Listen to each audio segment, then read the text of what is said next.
નમસ્કાર મિત્રો, વિડીયોમાં તમારું સ્વાગત છે। હા મિત્રો, અત્યારે હાલ મોટા અને મહત્વના સમાચાર સામે આવી રહ્યા છે। તો મિત્રો, સમાચારમાં વાત કરીએ તો એસબીઆઈના ગ્રાહકોને લાગ્યો મોટો ઝટકો। એસબીઆઈએ જણાવ્યું હતું કે આ વધારો ઇન્ટરચેન્જમાં ફી વધારવાના કારણે થયો છે। નોંધનીય છે કે એસબીઆઈના અગાઉ ફેબ્રુઆરી 2025માં એટીએમ ટ્રાન્ઝેક્શન ફીમાં વધારો કર્યો હતો।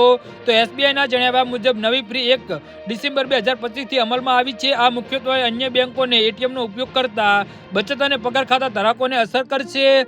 જો કે બેંકે સ્પષ્ટતા કરી છે કે માસિક મફત વ્યવહાર મર્યાદામાં કોઈ પણ ફેરફાર કરવામાં આવ્યો નથી અને આ વધારો ચોક્કસ શ્રેણીના ખાતા ઉપર લાગુ થશે। બીજી વખત બેંકના એટીએમમાંથી રોકડ ઉપાડવાનું વધુ ખર્ચાળ ફક્ત મર્યાદિત પછી રોકડ ઉપાડ ચાર્જ પહેલા 21 રૂપિયા, હવે 23 રૂપિયા જીએસટી, બિન નાણાકીય વ્યવહારો જેમ કે બેલેન્સ ચેક પહેલા 10 રૂપિયા, હવે 11 રૂપિયા જીએસટી। એસબીઆઈ બચત ખાતા ગ્રાહકોને અન્ય બેંકના એટીએમમાંથી દર મહિને 5 રૂપિયા મફત નાણાકીય અને બિન નાણાકીય વ્યવહારો કરી શકશે।